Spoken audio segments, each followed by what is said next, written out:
Bonjour à tous, bienvenue dans cette vidéo du lundi, vidéo de rentrée.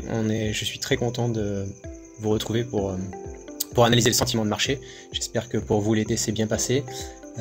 Sur le marché des cryptos, eh bien, ça a été un été assez tranquille, hein, quand vous voyez la volatilité que ce marché peut entraîner.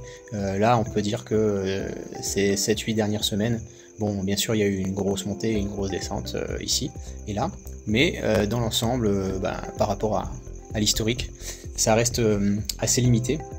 Donc, pour entrer dans le vif du sujet, j'ai mis donc les retracements Fibonacci. Hein, à mon sens, lorsqu'on fait une montée comme ça, on doit corriger en plusieurs étapes pour aller chercher la Golden Pocket. Pour ceux qui ne savent pas, donc ça correspond à un retracement de 61,8%, donc du plus haut.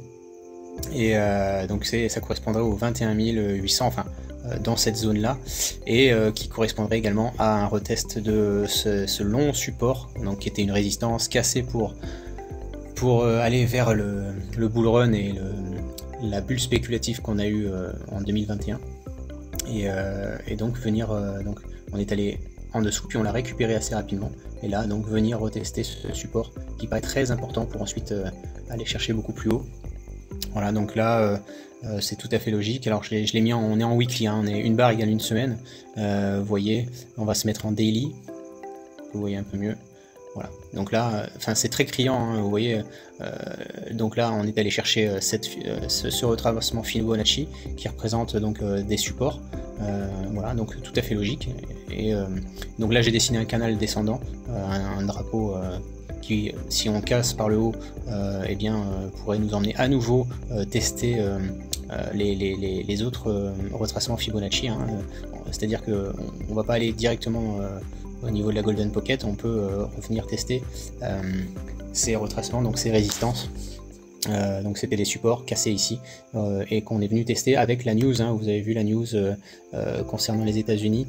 Bon, on a cru que ça y est, ça repartait à nouveau, et ben non, vous voyez, directement la résistance est venue faire office de mur concrètement pour retourner vers le bas, et donc on est bien assis sur ce support des 25 000, 25 500. Donc c'est très bien que le Bitcoin reste tranquille comme ça, et le plus longtemps possible pour ensuite développer une forte hausse si possible, bien sûr. Voilà, je parierais sur un retour à tester ce support là, mais de toute façon on verra bien. En tous les cas, s'il n'y a pas de test de ce support, il faudra bien casser par le haut cette résistance oblique, donc, et puis ensuite passer les 28 000 qui sont, je l'avais déjà signalé dans des vidéos précédentes, 28 000 c'est vraiment très important. Et puis donc par la suite, puisqu'on est venu travailler plusieurs fois cette zone, les 31 500, 31 700. Voilà. Donc ça c'est pour le Bitcoin. Je vois pas comment ça pourrait s'emballer tout de suite, donc il va falloir faire preuve de patience pour le Bitcoin. Mais pendant ce temps-là, on a nos alts. Alors on va aller voir les dominances, justement. L'USDT qui corrobore un peu tout ça. Alors là j'ai pas mis à jour, mais bon, la ligne elle est toujours valable, je vais la rallonger. Hop. Donc sur l'USDT, sur la dominance, et bien tout simplement on a cassé donc par le bas, et là on fait un retest. Donc ici c'était un support, là c'est devenu une résistance, donc retest du breakout, retest de cette résistance. Rien d'alarmant tant que ces deux lignes ne sont pas franchies, hein, donc ça voudrait dire une montée au-delà de 8,6% de dominance de l'USDT. Il n'y a pas de panique à avoir sur le marché. Et puis voilà, j'avais mis l'objectif, hop, je vais le décaler, c'est toujours le même, tac, la flèche, bon, on va l'enlever maintenant pour faire plus clair, et ça, je vais les allonger, parce que c'est toujours des supports pour la dominance de l'USDT. S'ils pouvaient nous casser ces supports-là, ça serait génial.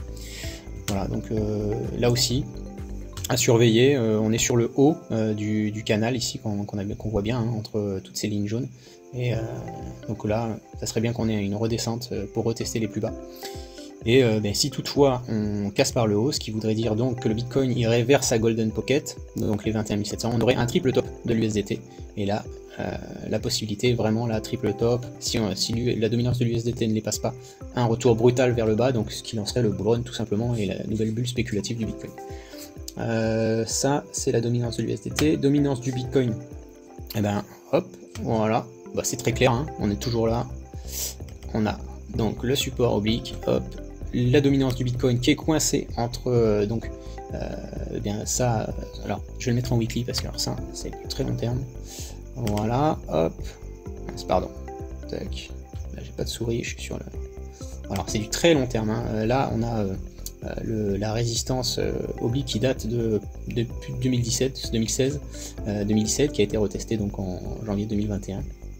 Et là donc très compliqué à passer. Maintenant, voilà, l'idée c'est que on puisse aller chercher cette résistance, et ensuite ça lancerait par rebond de la dominance la dominance du Bitcoin, ça lancerait l'alt season, donc la dominance des alts. On va voir ça, hop, si ça veut bien s'afficher. Voilà, j'ai quelques problèmes de connexion. Allez, voilà. Alors là c'est très clair aussi, hein. J'ai pas touché du tout au graphique durant cet été, et on voit bien que on est sur la résistance il y a très longtemps, hein, au niveau de la dominance des alts. On n'est pas loin de passer, vous voyez, hein, et d'aller chercher avec les pointillés. Et ben notre objectif, donc avec la correction en 3 vagues, 1, 2, 3, et le beau rebond sur le support, enfin tout est clair là, hein, au niveau de la dominance des alts. On peut avoir quand même un retracement pour créer une belle figure de retournement de tendance, hein, genre épaule, tête, épaule inversée, et puis aller chercher le plus haut. Donc ici, voilà. Ça serait vraiment une très belle alt season si ça se produit. Donc on a encore là, on va avoir une belle possibilité. Je pense qu'on aura pas mal de trades à prendre lors du retracement de la dominance des alts. Donc ça voudrait dire que soit on a un mini crash du Bitcoin autour de sa Golden Pocket 21 700 qui aspire toute la dominance, enfin une partie de la dominance, et à ce moment-là la dominance baisse avec le prix, et à ce moment-là on aura des très belles opportunités, notamment pour le portefeuille Crypto Rocket.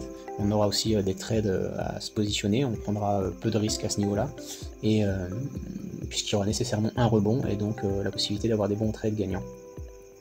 Voilà, la dominance des alts, donc c'est très clair.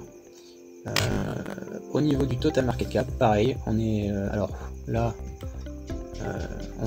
on va peut-être le mettre à jour ici. Voilà, c'est peut-être mieux. Visiblement, c'est ça qui est difficile à passer. Alors, hop.